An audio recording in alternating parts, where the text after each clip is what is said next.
Hello everyone, welcome to our channel Kumari kitchen. ఈరోజు ఎంతో టేస్టీగా చేపల పులుసు తయారీ విధానం తెలుసుకుందాం. తయారీ విధానం ఎలాగో ముందుగా తెలుసుకుందాం. ఈ చేపల్ని శుభ్రంగా కడిగి ఉప్పు మజ్జిగ వేసి పక్కన ఒక 10 నిమిషాల పాటు పక్కన పెట్టేసుకుందాం. నీచు వాసన లేకుండా చేప చాలా బాగుంటుంది. చేపల పులుసుకి కావలసిన వస్తువులు ఏంటో తెలుసుకుందాం. ఒక ఆనియన్, ఒక టమోటా, ఒక 5-6 వెల్లుల్లిపాయలు, 4 పచ్చిమిర్చి, ఒక మామిడికాయ, అలాగే ఒక టమోటా, ఒక ఆనియన్ రోట్లో ఈ విధంగా కచ్చాగా దంచుకోవాలి. టేస్ట్ చాలా బాగుంటుందండి. మనం మిక్సీలో వేసే కంటే రోట్లో ఈ విధంగా దంచుకుంటే చేపల పులుసు చాలా బాగుంటుంది. ఇప్పుడు తయారీ విధానం తెలుసుకుందాము. ముందుగా గ్యాస్ ఆన్ చేసి చేపల పాత్రని పెట్టుకోండి. ఆయిల్ వేసుకోండి. ఆయిల్ బాగా వేడి అవ్వనివ్వండి. ఈలోపు కేజీ చేపలకి నేను 50 గ్రాముల చింతపండు వేసుకున్నానండి. మీరు పులుపు ఎక్కువగా తినేటట్లయితే మీ పులుపుకు తగ్గ పులుపు వేసుకోండి. మేము పులుపు కారం కొంచెం తక్కువగా తింటాము. మీరు టేస్ట్కి తగ్గట్టు వేసుకోండి.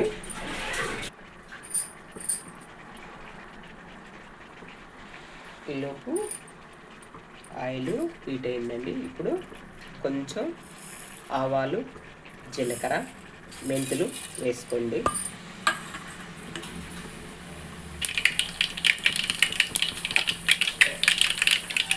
ఆనియన్స్ వేసుకోండి.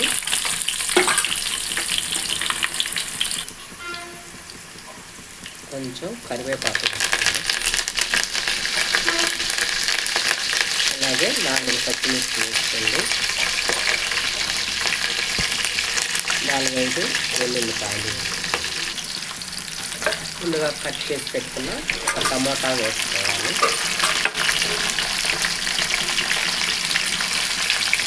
ఒక 1/2 స్పూను అల్లం వెల్లుల్లి పేస్ట్ వేసుకోండి.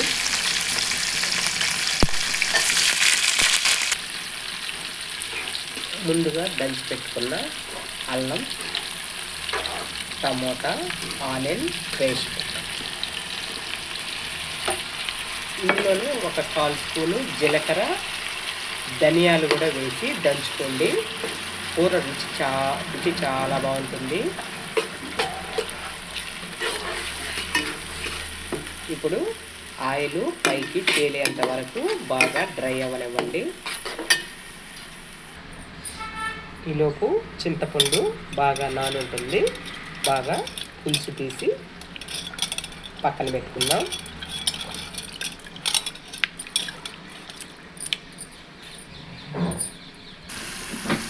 చూడండి, ఇలా బాగా ఆయిల్ సపరేట్ అయిన తర్వాత ఒక 1/2 స్పూను పసుపు వేసుకోండి. టేస్ట్కి సరిపడిన కల్లుప్పు వేసుకోండి. చేపల కూర కాబట్టి సాల్ట్ కాకుండా కల్లుప్పు వేసుకుంటే రుచి చాలా బాగుంటుంది. చేపల కూర కాబట్టి కారంగా ఉండాలి కాబట్టి స్పైసీగా మీరు తినే కారాన్ని బట్టి కారం వేసుకోండి. నేనైతే 4 స్పూన్లు కారం వేసుకుంటున్నాను.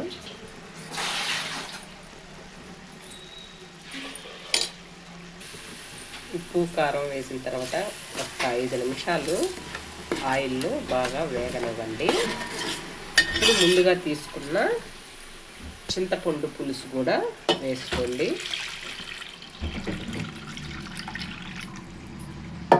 అలాగే ఒక గ్లాసు వాటర్ వేసుకోండి. మొత్తం ఒకసారి గరిటెతో బాగా కలుపుకోవాలి. పులుసు ఒక 20% బాగా చిక్కబడిపోయే వరకు ఉడకనివ్వండి మూత పెట్టి. తర్వాత చేపలు వేసుకుందాము. చూడండి, ఇలా ఒక 20% బాగా పులుసు ఉడికిన తర్వాత చేపలు వేసుకోండి.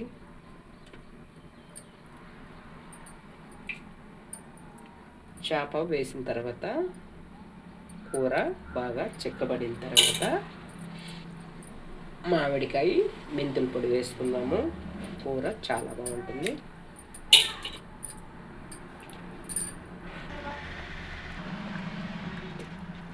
ఇప్పుడు కూర బాగా చిక్కబడింది కదండి. ఇప్పుడు ఫైనల్గా మామిడికాయ వేసుకొని ఒక 10 నిమిషాల పాటు బాగా లో ఫ్లేమ్లో పెట్టి ఉడికించుకోండి. హైలో కాకుండా మంటని తగ్గించి కూరని ఉడికించుకున్నట్టయితే కూర బాగా రుచిగా ఉంటుంది.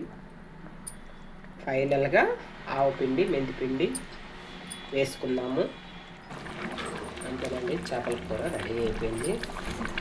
ఫైనల్గా ఆవాలు, జీలకర్ర, మెంతుల పొడిని వేసుకోండి.